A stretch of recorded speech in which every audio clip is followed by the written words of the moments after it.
अब तक हमने देखा कि कबीर और माया विशाल और पाखी के शादी में आ चुके थे। थोड़ी बहुत रस्में हो चुकी थी और बाकी रस्मों के लिए कुछ समय बचा था। इस दौरान आए हुए सभी गेस्ट ने उन्हें अपने तौर से लाए गए गिफ्ट्स एक एक करके देना शुरू कर दिए। उसके बाद भी थोड़ा टाइम बचा था और आए हुए गेस्ट के एंटरटेनमेंट के लिए शादी में विशाल और पाखी की कुछ तस्वीरें और वीडियोस बड़े से स्क्रीन पर दिखाए जा रहे थे।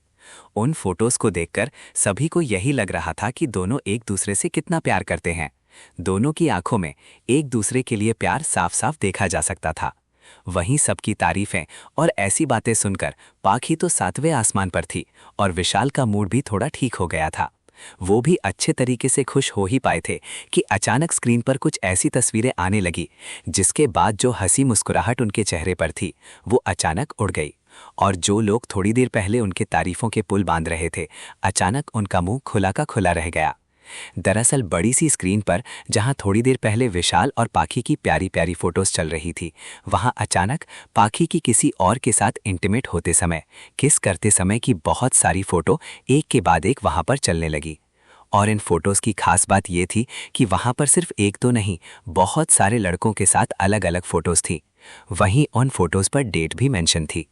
ये सब देखकर पाखी का दिमाग जैसे काम करना ही बंद हो गया था। उसे समझ ही नहीं आ रहा था कि उसके इस परफेक्ट शादी में और उस परफेक्ट मोमेंट में ये किसने क्या कर दिया। उसकी आंखें बड़ी बड़ी हो गई थीं, वो कुछ रिएक्ट ही नहीं कर पा रही थी। उसका चेहरा पीला पड़ चुका था और हाथ पैर कांप रहे थे। वहीं वो फोटोज देखकर आए हुए सभी मेहमान आपस में बातें करने लगे, पाखी के कैरेक्टर के बारे में बातें करने लगे और उसका मजाक उड़ाने लगे। वहीं ये सब सुन रहे विशाल और विशाल की फैमिली तो अलग ही शौक में थे। विशाल को तो अपनी आंखों पर विश्वास ही नहीं हो रहा था कि सामने फोटोज पर दिखाई जाने वाली लड़की पाखी है, पर वो इसे किसी भी तरह नकार नहीं सकता था। उन फोटोज को देखकर धीरे धीरे उसका गुस्सा बढ़ने लगा था और उसके गुस्से में पेट्रोल डालने का काम कर रही थी वहां आए लोग और उनकी बातें।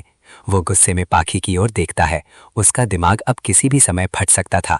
वो पाखी की बाह पकड़कर उसे अपनी ओर घुमा लेता है और गुस्से में अपने दांत पीसते हुए लगभग चिल्लाते हुए बोलता है, ये सब क्या है पाखी?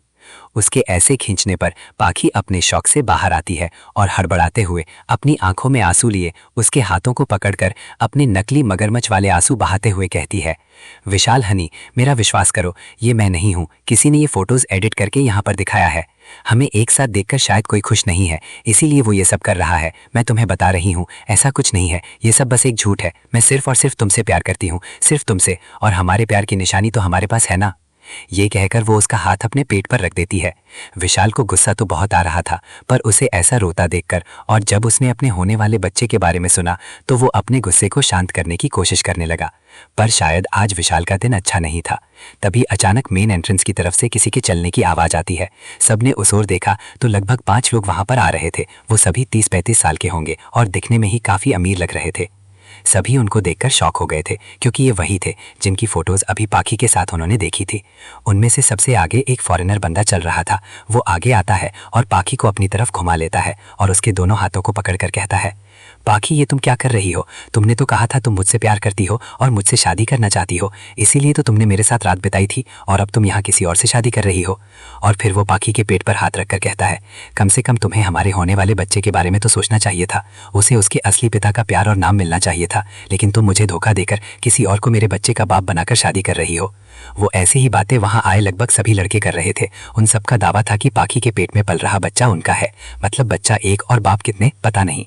उन सबको देखकर पाखी पहले घबरा जाती है, पर खुद को शांत करके वो विशाल की तरफ देखकर उन सबको पीछे धकेल देती है और विशाल का हाथ पकड़कर कहती है, विशाल, मैं तुम्हें बता रही हूँ, ये सब कोई मुझे फंसाने के लिए कह रहा है। ये सब झूठ है। इन सबको किसी ने पैसे दिए हैं। तुम्हें मुझ पर विश्वास है ना कि तुम्हारी पाखी तुम्हें छोड़कर किसी और के साथ ऐसा कभी नहीं करेगी? ये सब झूठ बोल रहे हैं। वो ये सब बोल ही रही थी कि पीछे से विशाल की माँ आती है और एक जोरदार थप्पड़ उसके गाल पर जड़ देती है। थप्पड़ इतना पावरफुल था कि उसका चेहरा एक तरफ मुड़ गया, बिल्कुल टिपिकल सीरियल वाला सीन।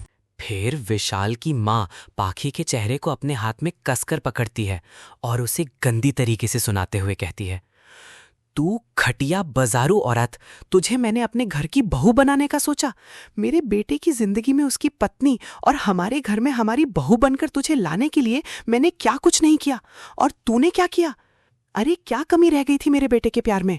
हर एक चीज लाकर देता था ना तुझे। और तेरी हिम्मत कैसे हुई किसी दूसरे इंसान के बच्चे को मेरे बेटे का बच्चा बोलने की, मेरे पोते का नाम देने की? तुझे तो आज मैं छोड़ूंगी नहीं। तूने मुझसे झूठ बोला। ये कहकर वो एक और थप्पड़ उसे कसकर लगा देती है। इस बार पाखी खुद को संभाल नहीं पाती और वहीं दूल्हा दुल्हन के सोफे पर धड़ाम से गिर जाती है। पर उसका एक्शन यहीं नहीं रुकता। अचानक सोफे का बैलेंस बिगड़ जाता है और पाखी सोफे के साथ ही नीचे गिर जाती है। इस बार चोट बहुत जोर से लगी थी। वो दर्द से करा रही थी। अचानक उसे अपने पेट में तेज दर्द महसूस होता है। वो जमीन पर लेटकर जोर जोर से रोने लगती है, मदद मांगने लगती है। पर कोई भी उसकी मदद के लिए आगे नहीं आता, बस घिन भरी नजरों से उसे देखता रहता है। तभी अचानक वहां खड़ी एक औरत चिल्लाती है, अरे देखो, खून! खून देखकर सबको ये समझ आ जाता है कि शायद पाखी का मिसकैरेज हो गया है। ये देखकर कोई कुछ करता उससे पहले ही वो औरत चिल्लाती है, अरे कोई हॉस्पिटल कॉल करो, एम्बुलेंस बुलाओ। किसी ने एम्बुलेंस कॉल की पर कोई उसके पास नहीं गया। थोड़ी देर बाद एम्बुलेंस आती है और पाखी को स्ट्रेचर पर लिटाकर ले जाती है। वहीं बाहर खड़े मीडिया वाले हर एक चीज़ को कवर कर रहे थे, हर एंगल से फोटो और वीडियो ले रहे थे, क्योंकि उन्हें मिल चुकी थी कल की हेडलाइन। वहीं अंदर माया शांत भाव से बैठी इस पूरे ड्रामे को एंजॉय कर रही थी। उसके दिल को एक अजीब सी शांति और सुकून मिल रहा था, पर वो सुकून अधूरा था। इसलिए वो अपना मोबाइल निकालती है और कुछ मैसेज करके वापस रख देती है। और जैसे ही वो ऐसा करती है, सिर्फ 2 मिनट बाद बहुत सारी लड़कियां अंदर आती हैं, साथ में कुछ मीडिया वाले भी। उन लड़कियों को देखकर अब विशाल की हालत खराब हो जाती है। कुछ समझ आता उससे पहले ही वो सभी लड़कियां उसे घेर लेती हैं। एक लड़की आगे बढ़ती है, उसका कॉलर पकड़ती है और एक जोरदार थप्पड़ मारती है। साले, तेरी हिम्मत कैसे हुई मुझे इस्तेमाल करके कचरे की तरह फेंकने की? जब जरूरत थी तब शादी के वादे करके रातें बिताई और फिर भाग गया, और अब यहाँ किसी और से शादी कर रहा है। और फिर शुरू होता है विशाल का पासिंग द पार्सल गेम। एक एक करके सभी लड़कियां उसे मारने लगती हैं और बेचारा कुछ कर भी नहीं पाता। रिपोर्टर्स इस पूरे सीन को ऐसे शूट कर रहे थे जैसे कोई एक्शन फिल्म चल रही हो। भीड़ में लोग बातें कर रहे थे, वाह क्या जोड़ी है, एक जो किसी और के बच्चे को किसी और का बता रही थी और दूसरा जो न जाने कितनी लड़कियों के साथ खेल चुका है। वहीं विशाल के पापा के साथ खड़े इन्वेस्टर्स ये सब देखकर घिन भरी नजरों से उन्हें देख रहे थे। अब तक जो उन्हें फर्क नहीं पड़ रहा था, अब उनकी इज्जत ज्वालामुखी की तरह फट चुकी थी। ये सब देखकर माया मन ही मन कहती है, ये होता है परफेक्ट वेडिंग गिफ्ट। फिर वो कबीर की तरफ देखती है और कहती है, कबीर मुझे लगता है आज के लिए इतना ड्रामा काफ़ी है, क्या हम घर जा सकते हैं? मैं बहुत थक गई हूँ। कबीर उसकी बात समझकर हाँ में सिर हिलाता है, उसका हाथ पकड़ता है और दोनों चुपचाप वहाँ से निकल जाते हैं। किसी का ध्यान भी नहीं जाता क्योंकि सबकी नज़रें तो उसी एक्शन सीन पर टिकी थी। वहीं दूसरी तरफ माया कबीर के कंधे पर सिर रखे बैठी थी, आंखें बंद, चेहरे पर सुकून। उसे थोड़ा बुरा लग रहा था, विशाल और पाखी के लिए नहीं, उस बच्चे के लिए जो दुनिया में आने से पहले ही खत्म हो गया। पर फिर वो खुद को समझाती है शायद अब उसे दर्द नहीं झेलना पड़ेगा।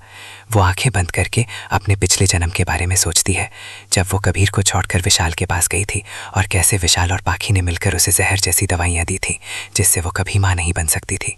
वो घुट घुट कर रोती थी और वही लोग उसे झूठी हमदर्दी दिखाते थे।